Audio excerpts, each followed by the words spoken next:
Herkese merhabalar. Tek Patik Bebek Örgü kanalıma hoş geldiniz. Ben Nora. Burgulu, askılı tulum modelini anlatmıştım. Ona takım olarak yaptım bu hırkayı. Tulumun ipinin farklı bir rengiyle ördüm. Takım olsun diye uygun bir renkle ördüm. Siz de takım olarak yapmak isterseniz eğer tulumu ördüğünüz ipin markasından farklı bir renkle örebilirsiniz. Ama tek olarak bir hırka yapacaksanız da istediğiniz iple örebilirsiniz. 100 gramda 250 metre uzunluğunda bir ip herhangi bir marka olabilir. Evet, tulumda uyguladığım burgunun aynısını robada uyguladım. Etek uçlarında ve kol uçlarında uyguladım. Arkası da şu şekilde oldu.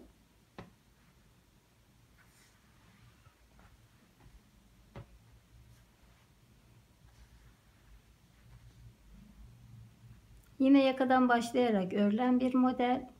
Yakasında tekstil tipi lastikle başladım. Ve yine tekstil tipi lastikle devam ettim.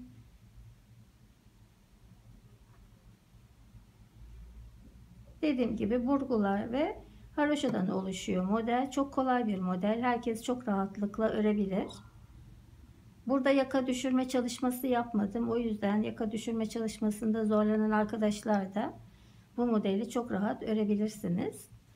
Çok güzel oldu bence. Takıma da çok yakışacak.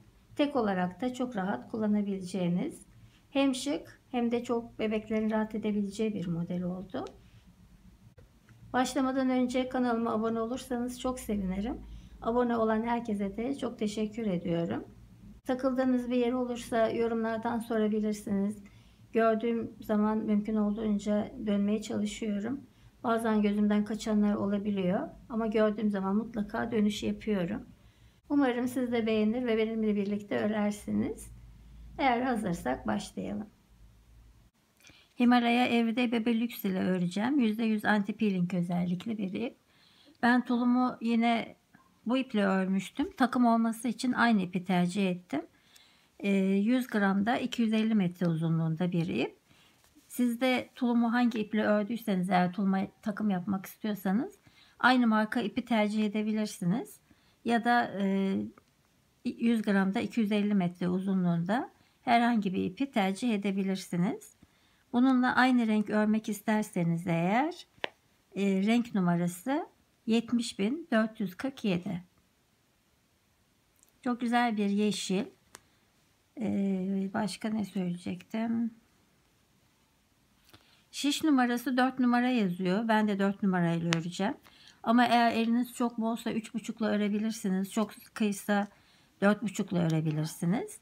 Benim elime 4 numara bu iple uygun oluyor. O yüzden ben 4 numarayla öreceğim. Misinalı şişle öreceğim yine. Hem alışkın olduğum için hem de masada çok daha rahat oluyor misinalı şiş. Hem de robadan başlanan örgülerde daha kolay oluyor.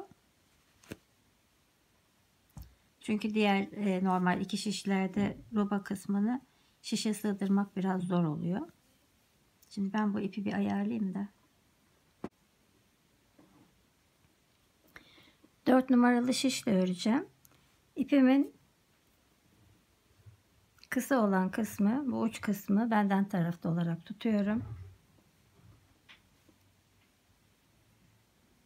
1 2 3. Klasik ilmek atma tekniğiyle atıyorum ilmeklerimi. Tekstil tipi lastikle başlayacağım örgüye. Bu şekilde atıyorum ilmeklerimi. Siz de alışkın olduğunuz şekilde atabilirsiniz ya da bu şekilde atabilirsiniz.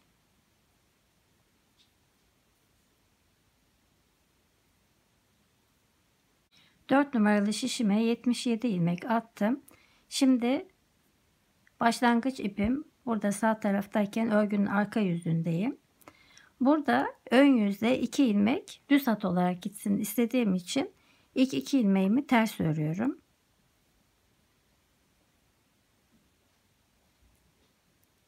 Bir, 2 ilmek ters. Sonra tekli lastik öreceğim örgü boyunca, sonda 2 ilmek kalıncaya kadar. Bir düz, bir ters, bir düz,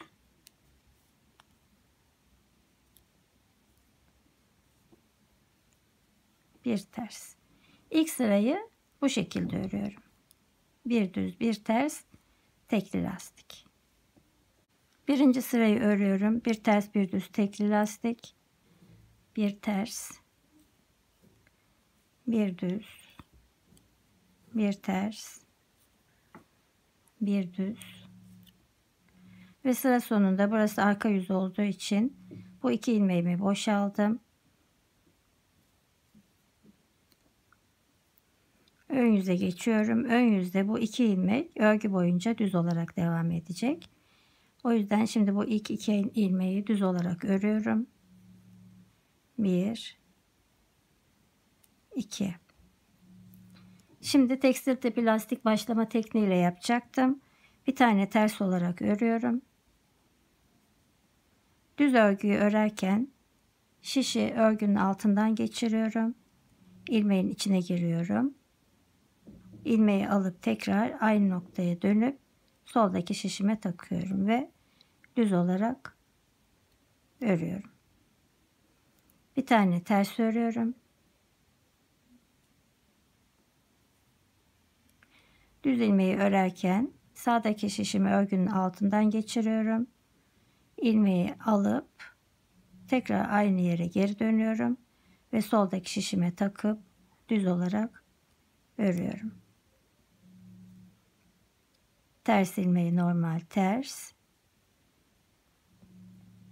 Düz ilmeği örerken bu şekilde yapıyorum.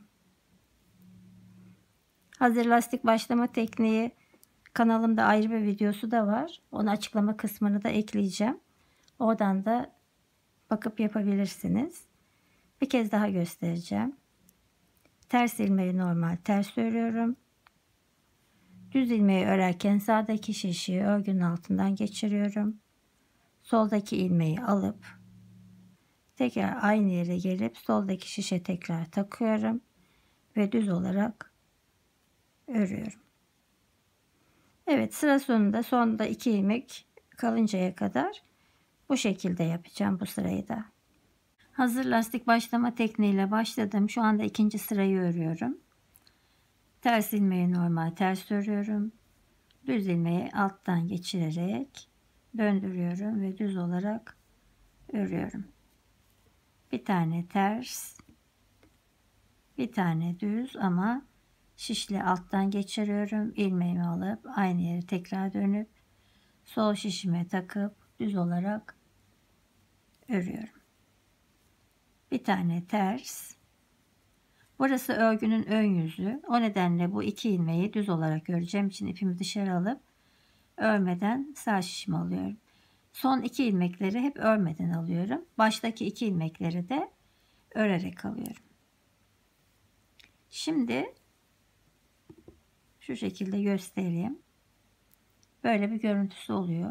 Bu şekilde başlandığında. Hem de çok güzel yakanın deforme olmasını önlüyor. Derli toplu durmasını sağlıyor. 2, 4, 6, 7. Evet. Şimdi ben 2, 4, 6. 6 ilmek haroşa öreceğim. Kenar bant için kenar bantı, düğme ilik bandı. Örgü boyunca buradaki 6 ilmek hep bu şekilde devam edecek. İlk 2 ilmeğim ters. Şu anda örgünün arka yüzündeyim. 1 2 3 2, bu 2 ilmeği de sayıyorum. 1 2 3 4 5 6 7 ilmek yapalım. Kenar ilmeğini 7 ilmek yapalım. 2 4 6 7. Burası haroşa olarak devam edeceği için lastik örgüde haroşanın büzmemesi için burada tekstil tipi lastik olarak devam edeceğim. Ters ilmeği örmeden alıyorum. Düz ilmeği düz olarak örüyorum. İpi kendime doğru aldım. Ters ilmeği örmeden aldım. İpi dışarı aldım. Düz ilmeği ördüm.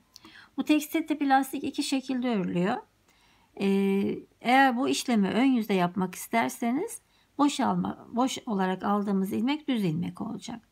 Ama şu anda benim yaptığım gibi arka yüzde yapıyorsanız tersleri boş olarak alacağız. Yani ben şimdiye kadar daha önce hep gösterdiğim tekstil tipi lastiklerde ön yüzden hep yapıyordum ve düzleri örmeden alıyordum.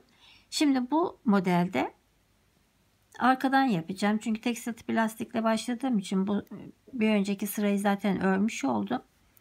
O nedenle bu şekilde yapıyorum. Yine dediğim gibi düz ilmeği düz örüyorum burada. Ters ilmeği örmeden boş alıyorum. İpimi dışarı alıp bir tane düz örüyorum. İpimi içeri doğru alıyorum. Ters ilmeği örmeden alıyorum. Bu yaka lastiği boyunca arka yüzleri bu şekilde öreceğim. Pardon. Ters örmeden alıyorum. Düzü örüyorum. Ters örmeden düz, normal düz. Ters örmeden düz, normal düz. Sıra sonunda 7 ilmek kalıncaya kadar bu şekilde yapacağım. Arka yüzde örerken lastik boyunca, yaka lastiği boyunca başta ve sonda 7 tane haroşa, ortadaki ilmekleri arka yüzde, tersleri örmeden düzleri örerek yapacağım. Evet, sıra sonuna doğru ilerliyorum. Tersi örmeden alıyorum. Düzü normal örüyorum. Tersi örmeden aldım.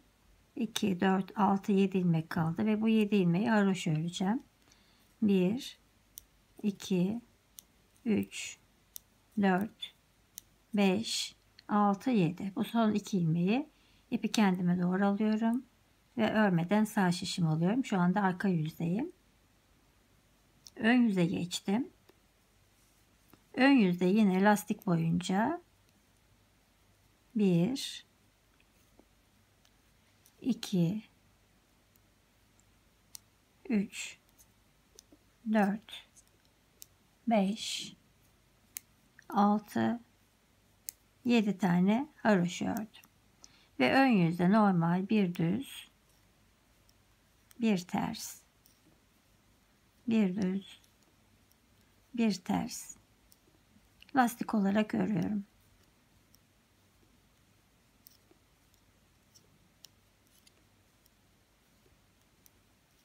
Şimdi eğer bu şekilde hazır lastik başlama tekniğiyle başlamak istemezseniz direkt 7 tane haroşa ve bir ters bir düz lastik, sonda yine 7 tane haroşa olarak da başlayabilirsiniz.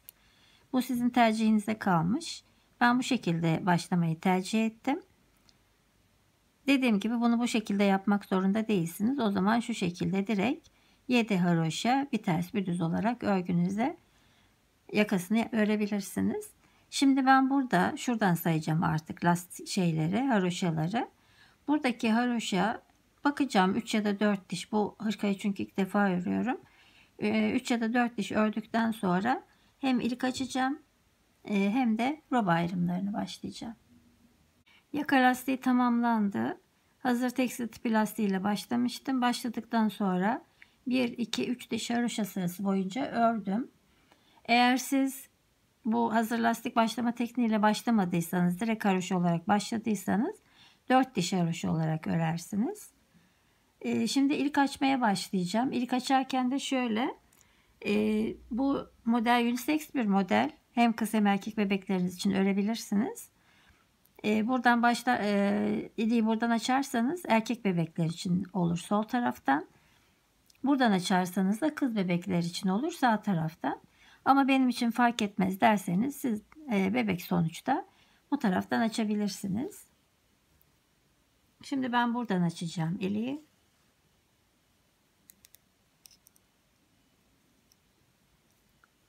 Bir, 2, 3, 4 tane haroşa ördüm. Bir doladım. Sıradaki 2 ilmeği birlikte örüyorum. Ve son ilmeğimi örüyorum. 2, 4, 6, 7 ilmek bu kenar bantı için haroşa olarak örgü boyunca devam edecek. Yine buradaki 2 ilmek düz olarak örgü boyunca devam edecek. Ama bunu tercih etmezseniz bu kısmında normal düz haroşa olarak da örebilirsiniz. Şimdi ben ön beden için 12 ilmek ayırdım. 2, 4, 6, 7, 8, 9, 10, 11, 12 ilmek. Burası ön beden için. Bir tane gizli artış yapıyorum. Buraya bir tane ilmek belirleyici takacağım. Burası roba ayrım yeri. Aynı zamanda da burada burgu yapacağım. Burgu için de 6 ilmek ayırdım. Tulumla takım olacağı için tulumda da yine 6 ilmekle yapmıştım burguları. Burada da yine 6 ilmekle yapacağım. 1, 2, 3, 4, 5, 6. Şu arkadan gelen bir ses var. Dikkatinizi çekiyordur belki. Arada soran arkadaşlar oluyor. Bizim altta atölye gibi kullanıyorlar. Dikiş dikiyorlar. Onun sesi, dikiş makinesinin sesi.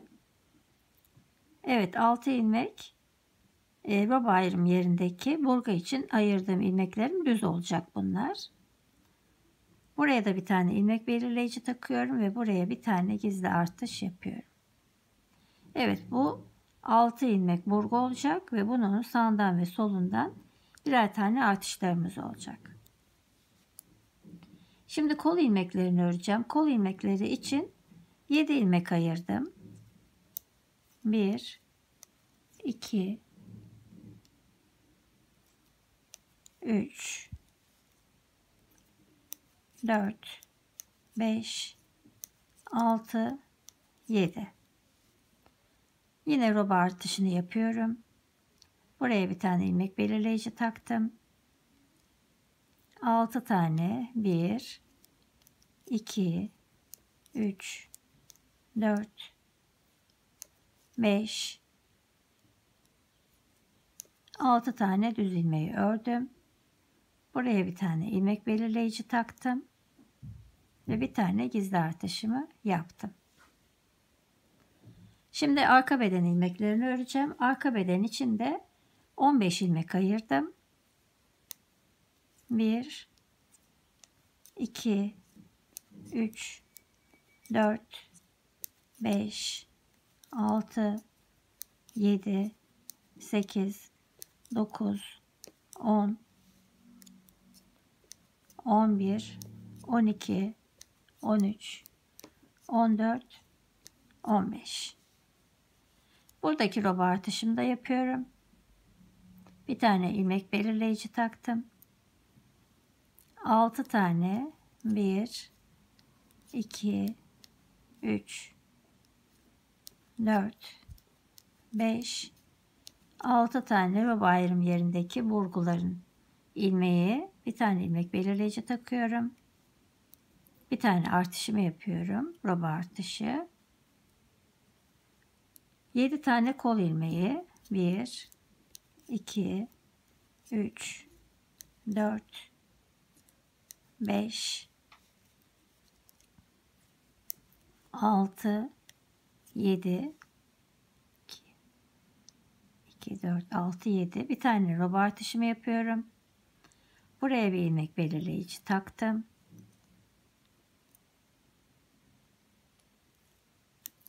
1, 2, 3, 4, 5, 6 tane düz.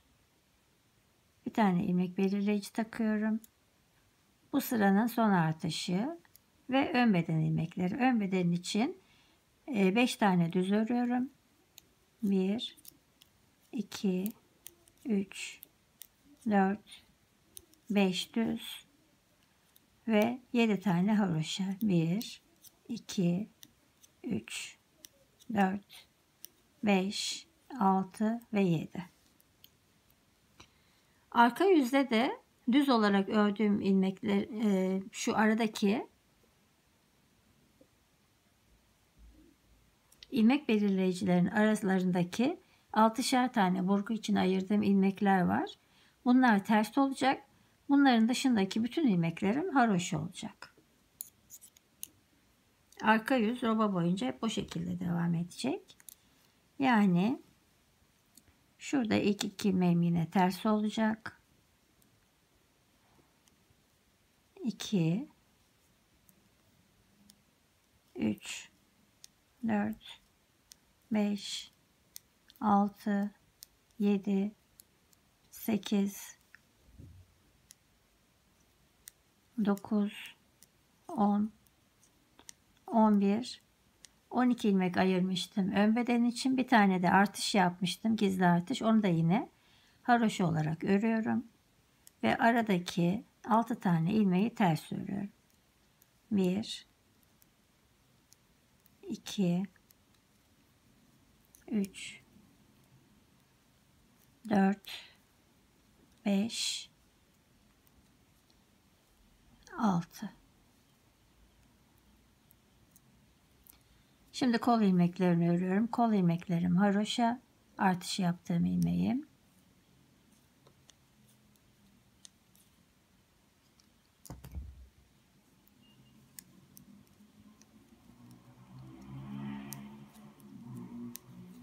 Kol ilmeklerini örüyorum.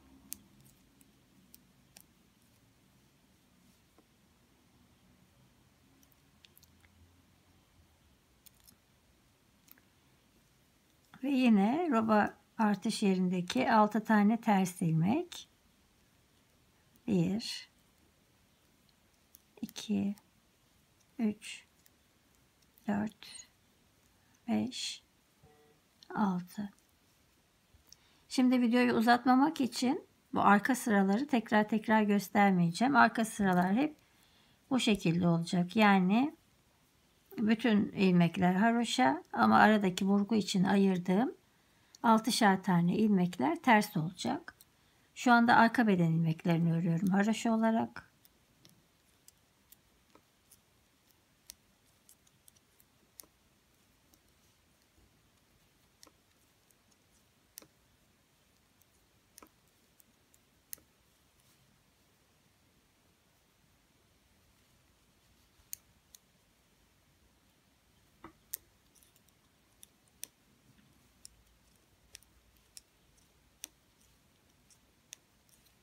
Arka beden için yaptığım gizli artış.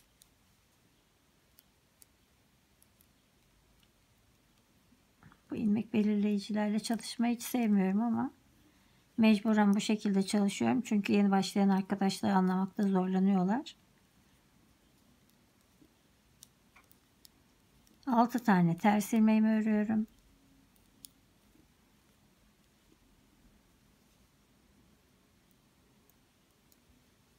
Kol ilmekleri haroşa.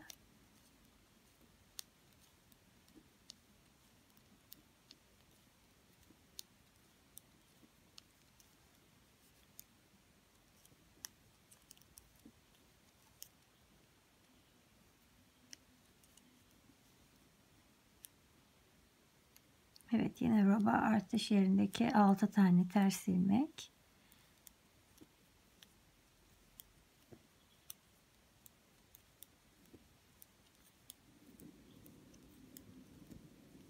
Altı.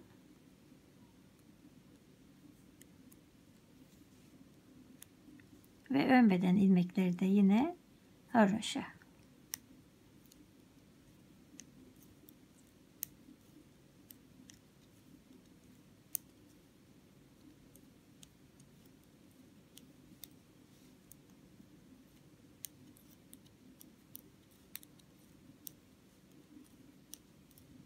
Sondaki 2 ilmeğimi örmeden alıyorum arka yüzde. Şimdi ön yüze geçtim. Ön yüzde bir sıra daha öreceğim. Ondan sonraki sırada da burgulara geçeceğim. Şöyle yine ilk ayraç yerine kadar haroşa olarak örüyorum.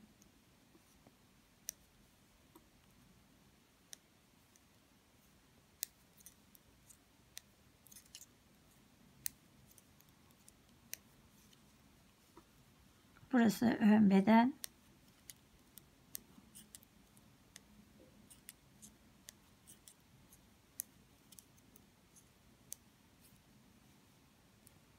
İkinci artış sırasındayım. Şimdi ikinci artışımı yapıyorum.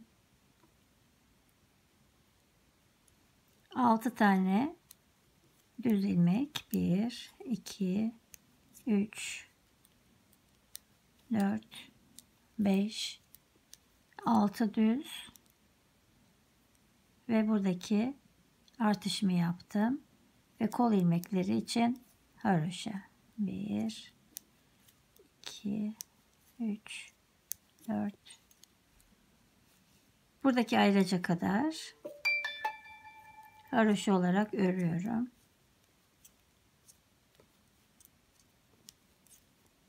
Ve buradaki artışımı da yaptım. Gizli artış. 6 tane düz ilmek. 1, 2, 3, 4,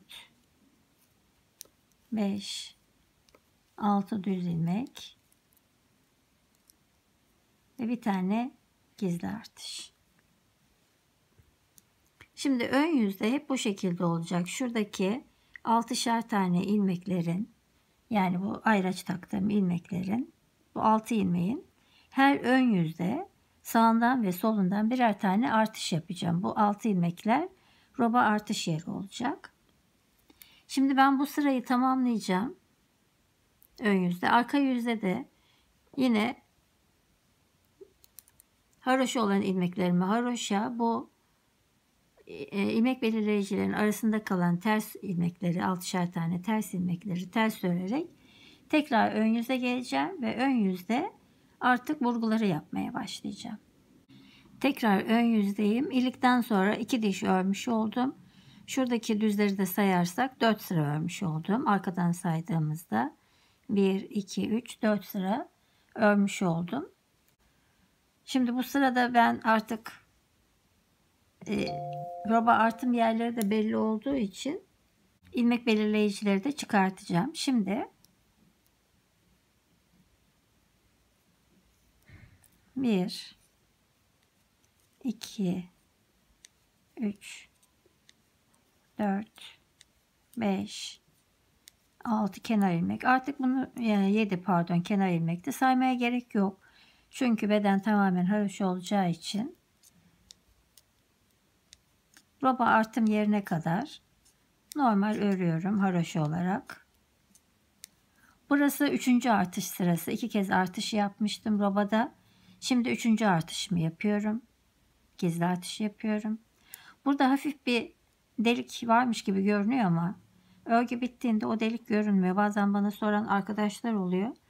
Niye delik oldu gizli artış yaptığımız halde diye. Normal ajurlu delik gibi delik olmuyor ama hafiften bir açıklık oluyor. Özellikle böyle yakından bakıldığında, ama normalde bittiğinde o açıklık görünmüyor. Şimdi burgu yapacağım. Burgu 6 ilmekte 3-3 olarak yapacağım burguyu. Şöyle ilk 3 ilmeği bırakıyorum. İkinci 3 ilmeği arkadan giriyorum. Ve hepsini sol şişimden çıkartıyorum. Ve boşta kalan 3 ilmeğe önden sol şişimle giriyorum. Arkadaki şişimdeki ilmekleri de yine sol şişime alıyorum. Ve sola doğru burgu yapmış oldum. 1, 2, 3, 4, 5, 6 tane düz olarak ördüm. Buradaki gizli artımımı yapıyorum. Ve kol ilmeklerini örüyorum.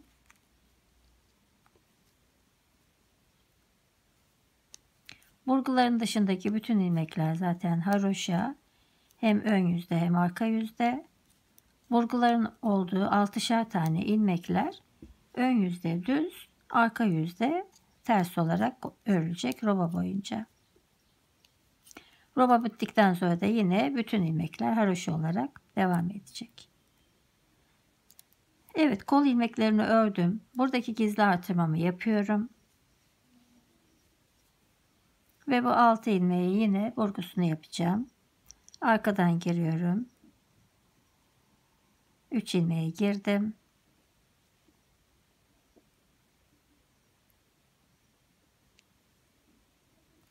Burgu yapımını eğer aparatla yapmak isterseniz 3 ilmekle kolay aslında.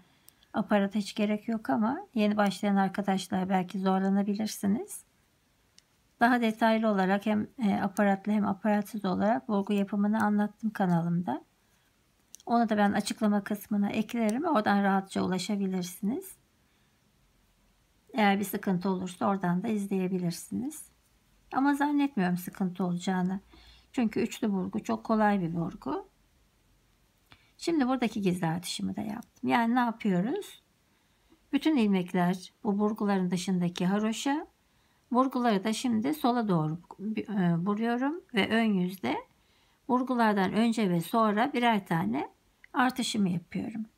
Şimdi buradaki gizli artışımı da yaptım. Arka beden ilmeklerini örüyorum. Bu hırkada gösterilecek çok fazla bir detay yok. O nedenle çok da fazla kesmek istemedim bu kısımları. Yoksa burguların hepsi aynı şekilde yapılacak. Ama yine de kesmeden bu sıranın burgusunu en azından birlikte yapalım istedim. Şu anda arka beden ilmeklerini örüyorum. İp takıldı. Bu ayraçları siz zorlanırsanız çıkarmadan da devam edebilirsiniz. Bir tane burada gizli artışımı yapıyorum. Ve ilk 3 ilmeği bırakıp ikinci 3 ilmeği arkadan giriyorum. Hepsini şişten çıkardım. Önde kalan ilmeklere sol şişimle ön taraftan giriyorum. Ve arkadaki ilmekleri de tekrar sol şişime aktardım. 1 2 3 4 5 6 ve buradaki gizli artışımı da yapıyorum. Şimdi bazen burada sıra sayarken şaşıran arkadaşlar oluyor. Şu anda bu burgu için olan ilmek sıraların ilkini örüyorum. Birinci sırayı örüyorum.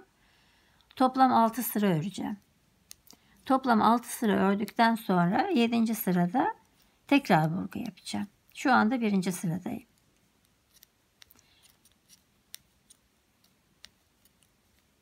Evet, kol ilmeklerini ördüm. Buradaki gizli artışımı yaptım.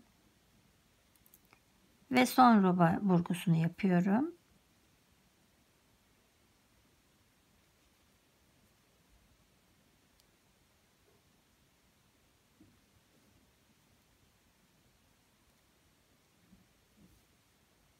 Ve burgunun 6 ilmeği 1 2 3 4 5 6.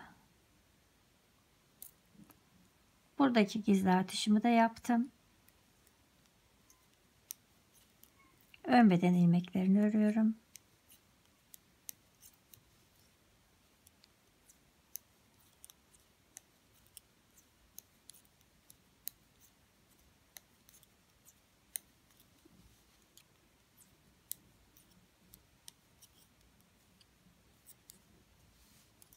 Evet, ilk burgularımızı yapmış olduk. Dediğim gibi burası şimdi birinci sıra. Her ön yüzde bu burguların sağından ve solundan birer tane artış yapmayı unutmuyoruz. Ve birinci sırayı ördüm. Arka yüzde ikinci sırayı öreceğim. Önlü arkalı sayıyorum burada. Üçüncü sırayı öreceğim. Dördü öreceğim. 5 ve 6'yı öreceğim. Ondan sonra ikinci burguya geçeceğim. Evet, ikinci burguyu yapmak için geldim.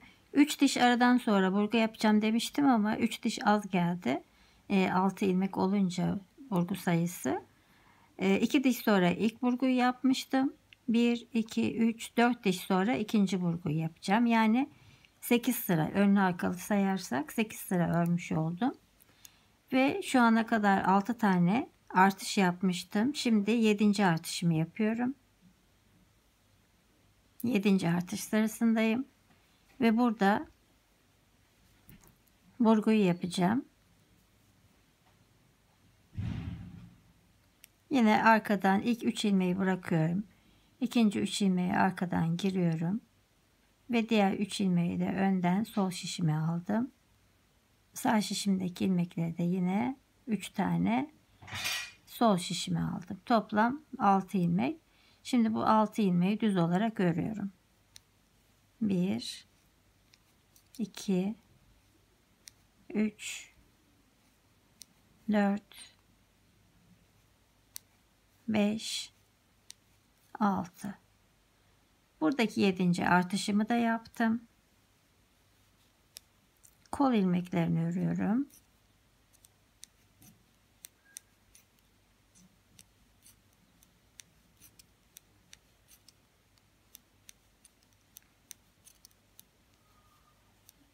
Kolda 7 tane ilmek vardı.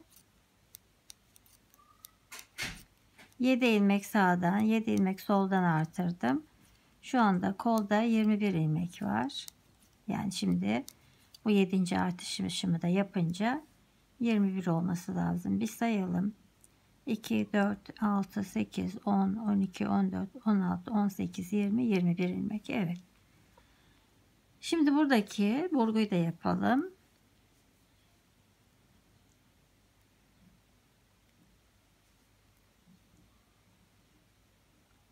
Siz nasıl kolay yapıyorsanız bu burguyu o şekilde yapın.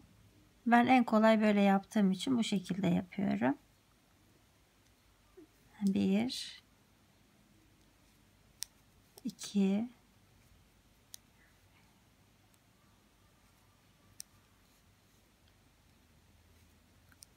3 4 5 6.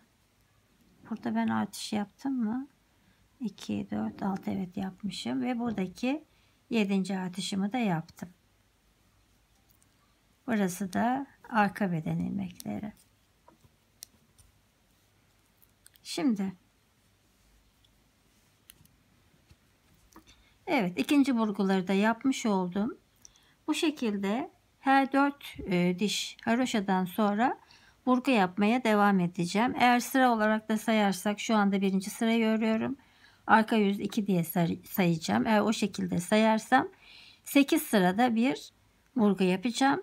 Ama haroşa dişlerinde sayarsam ilk önce 2 taneden sonra yapmıştım. Bundan sonra artık hep 2 4. Evet, bundan sonraki bütün burguları 4 diş haroşada bir burgu yaparak devam edeceğim ve her ön yüzde bu burgulardan önce ve sonra birer tane artışlarımı yapmaya devam edeceğim. İlk araları 12 diş olacak. İlk iliği 3 dişten sonra yapmıştım. Bundan sonra hep 12 diş arayla ilikleri de açacağım. Ve roba bitinceye kadar başka hiçbir işlem yok. Ön yüzler bu şekilde. Arka yüzlerde aradaki burguların olduğu 6'şer tane ilmekle ters, diğer bütün ilmeklerim haroşa olarak devam edecek. Ben roba bitimine kadar örüp robayı bitirdiğimde kaç tane artış yaptığımı, kaç tane burgu yaptığımı söyleyeceğim. Ve ondan sonra da zaten bütün işlem buradaki burgu kısımlarında herhangi bir zorluğu yok. Bunu çok kolay yapabilirsiniz. Yeni başlayan herkes çok rahat yapabilir. Eğer yakada bu tekstil tipi lastikte başlamakta zorlanırım derseniz direkt lastik olarak başlarsınız buraya. Veya tamamen haroşa da yapabilirsiniz ama altta haroşa olduğu için buranın lastik olması daha güzel görünecektir. O yüzden ben lastiği tercih ettim. Ama eğer derseniz ki tekstil tipi lastik örmeyeyim, normal lastik de örebilirsiniz. Eğer bu yuvarlak hazır tipi lastikle başlamayıp normal lastikle başlarsanız buradaki haroşaları 3 diş yapmıştım. Siz 4 diş yaparsınız. Çünkü 3 diş o zaman çok kısa gelir. 4 diş yapıp öyle devam edersiniz. Dediğim gibi hiçbir zorluğu yok. Bundan sonra kolları da ayırdıktan sonra da tamamen haroşa olacak. Sadece kol ucu ve etek ucunda da modelimiz var. Ondan sonra da bitireceğiz. Şimdi ben roba bitimine kadar örüp geliyorum. Evet, roba bitti. 12 diş arayla ilik açtım.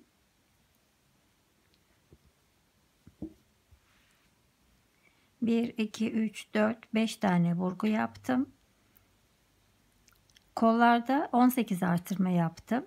Ön bedende, arka bedende 19 artış yaptım. Şuradan itibaren sayarsak 2, 4, 6, 8, 10, 12, 14, 16, 18, 19 diş haroşa boyunca örmüş oldum. Burada bir de santim olarak da ölçü vermek istiyorum. Bu şekilde ölçünce